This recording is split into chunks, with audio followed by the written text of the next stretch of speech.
Hi, welcome. Today I'm going to show you a little tutorial on how to use your machine for Freemotion sewing to make cute little gift tags like this. So this is a Christmas one, but you can write anything on these, and I sell these in my shop pre-made, and I'm just starting to sell kits so you can make your own.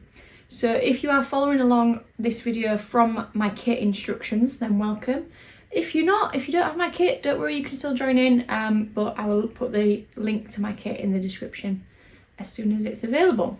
So it's a little gift tag, blank on one side, writing on the other. It's got a little bit of wadding in the middle, and they're a super nice, fun, personalisable, unique little make that you can gift to people. Or I've even had people order them from me to like label stuff around the house, like laundry baskets, like just hang it up, like it says white, dark, whatever. The possibilities are endless. So I'm going to show you how to do it. So in my kit you will have 2 templates and just some fabric. Now you can use the tiniest bit of fabric for these, and you could use anything. Obviously for your writing to show up well on it, like a plain fabric is best, but go wild. I mean, use whatever. And also this really super soft wadding, really nice stuff, not too thick and not difficult to work with either, so that's what we like. There's also some twine which you can use to string up your tag, but you can use anything. As you just saw on this one, it's got like a Christmassy one. Again, use whatever, a little ribbon, anything like that. Okay, so the first thing you're going to do is you need 2 of the outer tag cutting out of the calico or whatever fabric, and you need 1 of the smaller wadding template cutting out of the wadding fabric. So let's do that.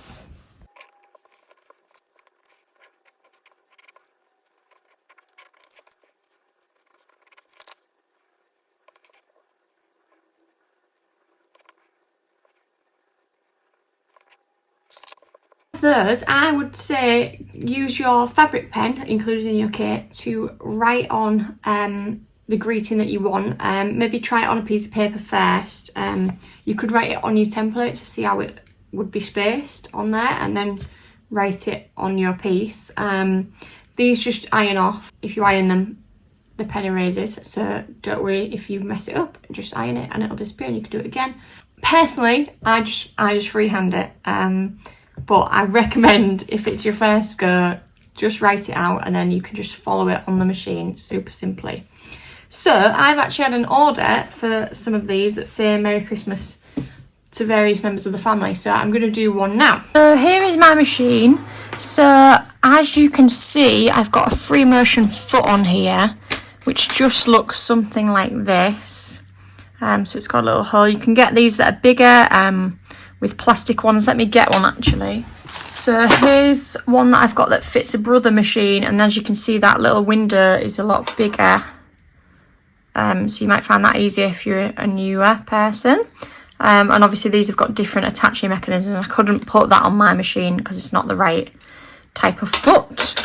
And also you can sometimes get them where the thing is plastic, so it's actually a bit smaller than that one, but it's plastic so you can see what you're doing. You want to make sure that foot's on your machine. You can also do this without a foot. I would not recommend it. The foot not only keeps your fabric sort of pinned down and steady, it also stops you from getting your fingers in the way, which I have done before and I don't recommend. Then the other thing is, if you see down here, I'll zoom in a sec, my machine is pointing towards a cross hatching symbol, and over here is a dotted line and zigzag. You want it on the cross hatch. And then your other settings are just how you'd like them, really. You might want to play around with your tension. Your needle should be in the middle position, not to the left or the right. And yeah, everything else is personal preference / just try it and see what you find best. Also want to make sure that the feed dogs are down, which is what this is on my machine. Yours might be a different button. It might be at the back sometimes. It should have a little symbol of like little mountain-esque that represent your feed dogs. So that stops it gripping the fabric and taking it away and lets us move it more freely. So I've got my piece, I've got my wadding. Let's stitch. So I'm going to drop my foot roughly where I'm going to start my writing. So I'm going to just drop my needle in, and actually I'm going to move a little bit because I've got a lot to fit on this row, haven't I? Right. So if you had written on there, you would start at wherever your first letter is of your first word, and you're just going to follow it. And I personally like to just stitch in continuous, like cursive lettering, just so you're not coming up and down and there's not loads of threads to trim. It's just easier. Right, so let's stitch.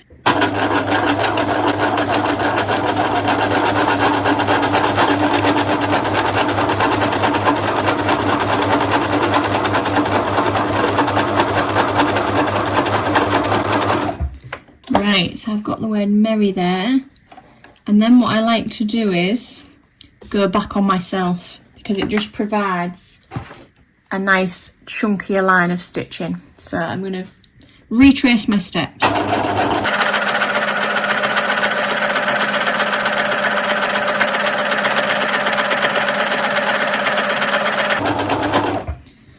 And that's the first word done. So then I'm going to slide on over to where I want my next word to start, which is going to be here, and go again.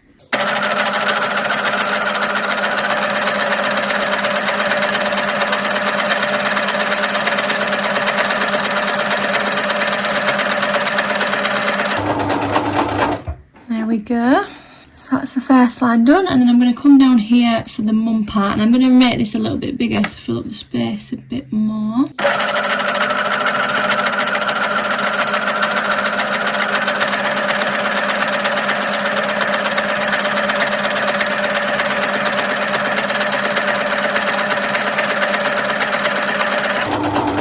And that's that, and then on the personalisation, this person's requested a little kiss.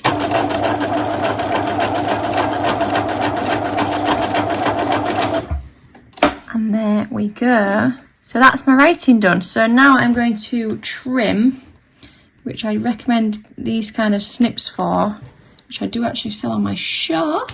So these are good just for getting right down to the surface level of the fabric. And then I don't bother with these bits on the back because they're going to be hidden. And then you can also use these kinds of scissors to get in between your words. Trim those threads. Right.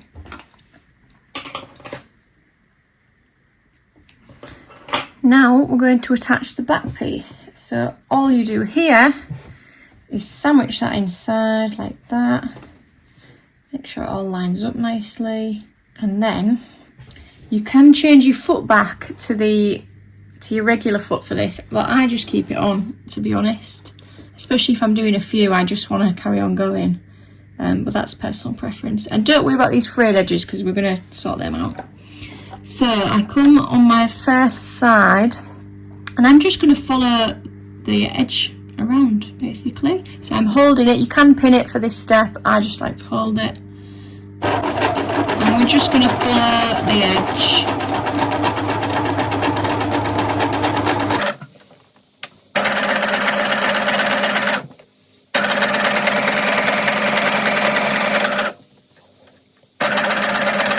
Then when we get to this face, which is where our string's going to go, we're going to do a circle point like that, and that's where our hole's going to be. So come to the middle and I deviate, come around, go around again, and then go back to the end point, continuing the line. So that actually that's a reason to not put your straight foot back on. And then, as we did on the writing, I'm going to go around again, just because I like the effect. It doesn't have to be perfect either, like, this is a handmade, personalised gift tag. Don't worry if your lines don't perfectly match up.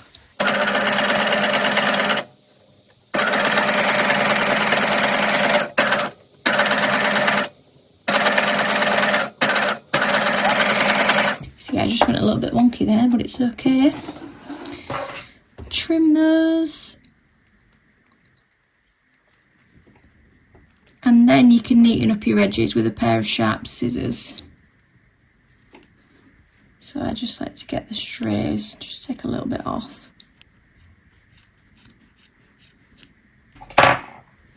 Right, sun's come out. It's not very festive. So it's time to make a hole in there now. Okay, so get a toothpick from the back or the front. I'm going to do it from the front actually. Just sort of poke that through and it should pierce it like that. And then what I like to do is the bit that's sort of raised, it's hard to see, but it's sort of raised a bit by poking it through. I just trim that, just sort of make the hole a bit bigger. And if you've got little scissors like this, you can use them to go through as well. Make it a little wider. Please watch your fingers. Don't chop your fingers off. So that's my little hole. And then you get your tapestry needle and your bit of twine, and you're going to thread both ends of your twine through your tapestry needle at once, which is a bit faffy. You may find it easier to do one. Pop that to the bottom of your needle, of your eye, and then put the second one in. Like that. So they're both through there. I'm just going to leave them like that. And then going in from the back, you're going to pull both those ends through. Don't pull the whole loop through. So I put my finger there to stop it. And you're going to pull it like that. So you've got that. And then you're going to pass those two ends through that loop. And there you have it. Beautiful. One gift tag. So I hope you enjoy making these. Let me know what you make them for, and thanks for watching. Bye bye.